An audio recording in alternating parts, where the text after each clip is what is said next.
Good evening and salutations, my Days of Our Lives fans. It's gonna take a while to get used to actually saying that. But this episode was actually good. This episode was actually good. They always say Cliffhanger Fridays, but Mondays seem like it's the time to watch it. Let's get into it. Let's start with Eric. Eric is gonna be proposing to Nicole. And Abe walks over, they talk for a little bit, and, Eric is something along the lines of, can you, host or be a minister or something like that to his wedding? And then Kate walks over, and Kate finds, Kate's like, what's going on? And Abe is like, oh, well, he's going to propose to Nicole. And Kate's like, well, that's a bad idea.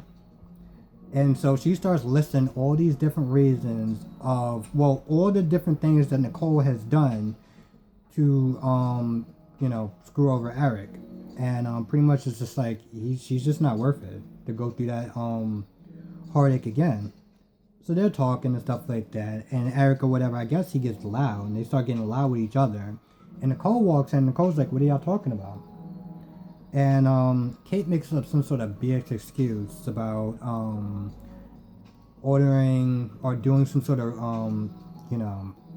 she makes some sort of BS excuse, and basically Kate's like, I'm working for Abe now. I'm working, because apparently he's the mayor, and so she's working for him. And Nicole's like, is that true? Is she working for you? And Abe's like, yeah. And Nicole's like, well, that's a bad idea. And so they start going back and forth a little bit. And Abe and Eric was like, you know what, listen, we came here for dinner. Let's just enjoy our meal. And, Abe was like, all right, let's just let them do their thing. And, we'll, leave you guys to it.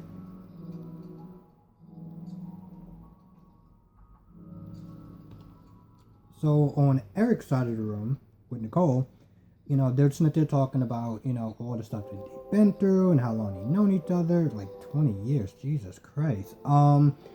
They've been through a lot of trials and tribulations and stuff, and then Eric is just like, he pops a question, will you marry me? And Nicole's shocked for a little bit, and then Nicole finally says yes. And so they're celebrating and hugging and stuff like that, and Abe and Kate walks over. And Abe is like, congratulations, I'll definitely be there for the wedding and stuff. Just so happy for you guys, congratulations. And Kate's like, yep, what he said. And so, they give each other that side-eye look or whatever. The whole time, by the way, when they are talking, when there's a point where Kate is talking to Abe about, working together and stuff like that, and Abe is like, listen, we're gonna work together.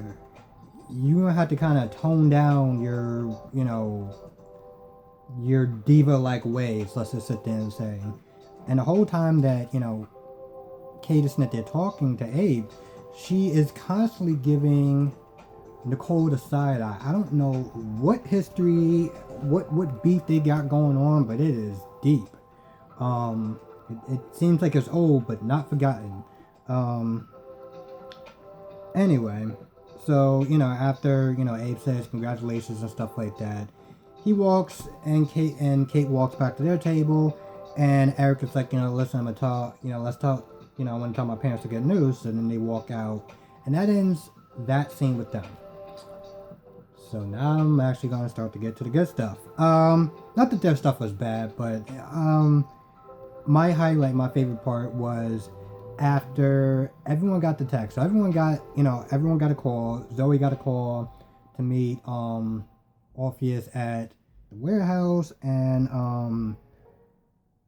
Marlene got a call to the rendezvous point.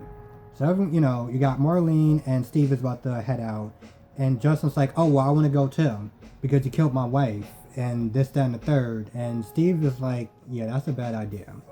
Because he knows Marlene's coming. He may suspect that I'm coming, but you're an unknown factor, and we can't risk it. So after a good 5-7 minutes of sitting there trying to talk this guy down, and granted, while I do understand you killed his wife, I completely understand that. lives are hanging in the balance, and we don't have time to sit there and hold your hand through this. We got to do something to save John's life, and we can't hold your hand. So finally, Kaylee's like, listen, let them go. They know what they're doing. Steve got this. I feel like there's a history between Kaylee and Steve. And by the way, I should point out that Steve, my favorite character. Something about this guy, I don't know if it's the eye patch or just his attitude. He's just my favorite character so far. Anyway, they head off. It's now you got Kaylee pretty much babysitting Justin the whole time, and to be honest, it really wasn't that interesting. I don't know, maybe it's the fact that I just feel that he should be on General Hospital as Ned and not Justin. I don't know, but anyway, that it is what it is. So you got Zoe. I guess Zoe's at the warehouse, and then you got Rafe and Hope there. And you know, you Hope pulls out a gun pretty much on both of them, because apparently, I mean, Zoe pull out a gun on both of them. Apparently, Orpheus has Zoe's son, and so she's worried about him, which is kind of weird because if that's your father, what is he actually going to do to his flesh and blood? I don't really understand that. I mean, she seems like she's really desperate, and Rafe is simply trying to talk her down, like, listen, you don't want to do this, you know, I can help you find your son. And, you know, Zoe's like, listen, if he catches both of you guys here, he's going to kill y'all. Y'all need to leave now. So he has the gun pointed at Hope. And, you know, Rafe is getting close, trying to talk her down or whatever. And, again, please let me know in the comment section, because I don't understand why she's so afraid that Orpheus is going to do something to her son, maybe, I guess, just kidnap him and disappear. I think that's the only thing that I can think of. Anyway, Rafe starts to get close, you know, is trying to talk her down, and I guess while Zoe is paying attention to Rafe, Hope gets close enough to grab the gun. So they're fighting and stuff like that, and, you know, they do one of those, you know, the gun's in the air, and it's left and it's right, and the gun goes off, and I'm assuming at this point, which is safe to assume, that Rafe got shot. It didn't show it, but there was a gun, the gun went off, it was pointed somewhere, and I'm just going to assume that he got shot. So that happened, and let's talk about Steve, Marlene, Orpheus, and John. So Orpheus has John, a gun to him or whatever, and Orpheus, like, you know, he sees Marlene and he sees Steve, and they talk for a little bit or whatever about their sort of history that I have no idea what's going on. But Orpheus is like, all right, so where's the money at? And Steve is about to, you know, get something in his pocket, and Orpheus is like, yo, you might want to slow down, because I will shoot you. And Steve is like, listen, I have Marlene's phone in my pocket, and, you know, I have the app set to send you the money. All you have to do is hit accept. That's it. So he pulls out the phone, and he's like, all right, I sent it to you. You just have to hit accept. So while he has the gun, you know, like close to John, he has to go close to John, and he's looking at the phone at the same time. I'm just sitting there wondering what's going to happen. Is she going to try to kick the gun out of his hand? Is he going to sit there and try to die for the gun? What's going to happen? So the minute that Orpheus accepts the payment, he gets an electric shock sent to him through the phone. Apparently, this must be on some James Bond shit. Steve had a phone. He had it, I guess his tech guys or whatever, set up where the minute that he hits accept, his phone sends an electric jolt to Orpheus' phone. So the minute he hit accept, he was out. He hit the floor, and that was it. And I was like, wow, that was smart. I like that, and I like this guy. And so yeah, he's out. He's on the ground or whatever, and you know, they get to the police station. You know, after Marlene and John make out for like 5 minutes, they decide to go to the police station. And Justin is there because I guess Justin couldn't wait any longer. I guess he heard the news. And so Justin's like, I want to sit there and see him. I want to have a face-to-face with him. And Steve was like, yo, I don't have pull like that. So, Justin's like, all right, well, you know what? I'll just talk to the DM, make sure that he slaps a book on him or whatever. Justin walks in the interrogation office where Orpheus is at, and Justin's like, do you know who I am? And I think Orpheus is like, Victor's ineffectual son or something like that. I think that's what he said. And then Justin's like, oh, but that's how it's gonna be, pretty much. And he pulls out a gun and he points it at Orpheus, and then that pretty much ends the scene. There's no gunshot, so who knows what's gonna happen at this point. But anyway, back at John's and Marlene's house, they're just sitting there talking, and John's like, Marlene's like, well, I'm just so glad that this is over. And John's like, I don't know. I mean, it just seemed like he has that feeling like it just seemed way too easy. Way too easy. He's like, I don't know. I mean, with him, there's always something new up his sleeve. And they're sitting there holding hands or whatever. And then at the bottom, they do the camera to the bottom, and apparently there's a bomb. There's a bomb under the couch.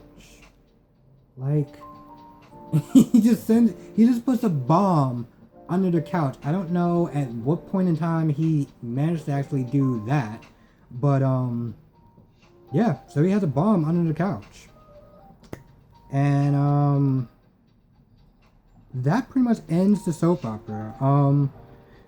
I mean, the stuff where that pretty much ends the soap opera.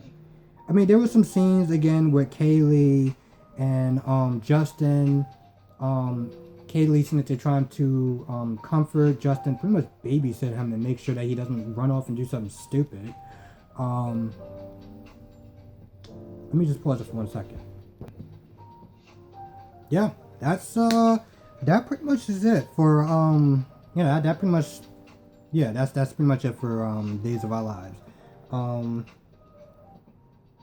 I'm not gonna lie, this show is actually getting a little more interesting. I mean, I'm not gonna lie, there are certain things that I just have to get used to.